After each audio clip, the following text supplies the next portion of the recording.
Oui, le Haut Conseil du dialogue social est une institution qui a pour mission, entre autres, la médiation sociale, la formation des acteurs, la mise en place de comités de dialogue social à l'échelle sectorielle comme à l'échelle nationale. Je dis entre autres. Et il y a d'autres, bien sûr, d'autres pans de nos missions, qui, par exemple la promotion du genre dans les relations du travail.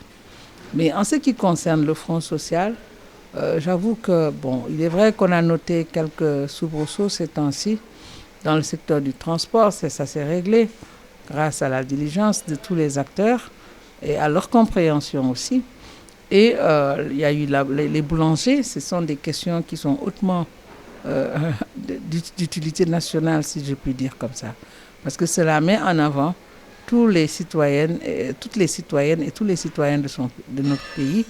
Par exemple, la boulangerie, le pain, c'est de consommation courante. Et les transports, sans les transports, pas de développement.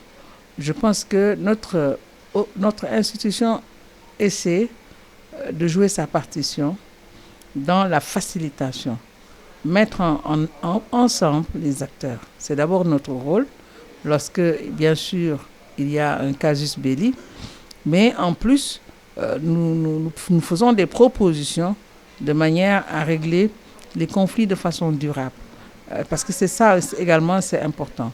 Et nous travaillons à côté du gouvernement et des employeurs pour trouver des solutions à ces problèmes. Il y a bien sûr l'éducation où les syndicats du G7 sont allés en grève. Et je pense qu'ils parlent de grève d'alerte, de grève d'avertissement.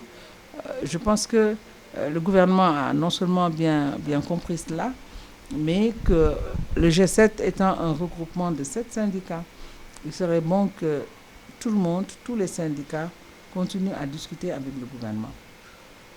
Le chef de l'État a donné des instructions pour que les ministres rencontrent régulièrement les syndicats de leur secteur. Cela aiderait à apaiser tous les secteurs, mais surtout le secteur de l'éducation, où je sais que le ministre Mamadou Talla ne manque pas de discuter avec les enseignants. Mais les ministres sectoriels également, pour ce qui concerne l'éducation, ont reçu les différents syndicats, que ce soit le ministre Ablaye Sow, ministre en charge de l'urbanisme, qui est concerné par le point sur l'habitat social, que ce soit le ministre des Finances, qui est également concerné par différents points de la plateforme, que ce soit le ministre de la fonction publique. Vraiment, les ministres sectoriels ont reçu, le ministre également de la formation professionnelle, ont reçu les différents syndicats en présence du Haut Conseil du dialogue social, de représentants du Haut Conseil du dialogue social. Donc, nous pensons qu'il y a des plateformes de discussion qui sont là, qui sont assez régulières, qui se réunissent régulièrement. Et en leur sein, on peut trouver des solutions aux différents problèmes. Aujourd'hui, revoir tout le système de rémunération des agents de l'État peut être très difficile et très long aussi. Donc, il faut une véritable discussion autour de cette question pour voir par quel bout la traiter et également les résultats qui sont attendus d'une telle étude. Nous allons toujours veiller.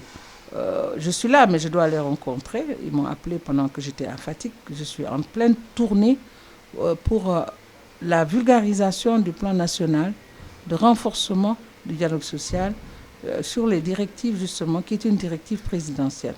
Donc, nous avons fait Thiès, nous avons fait également Diourbel. Là, je viens de Fatick et nous allons faire l'axe nord et l'axe sud. Et vous nous recevrez certainement ici pour la même activité.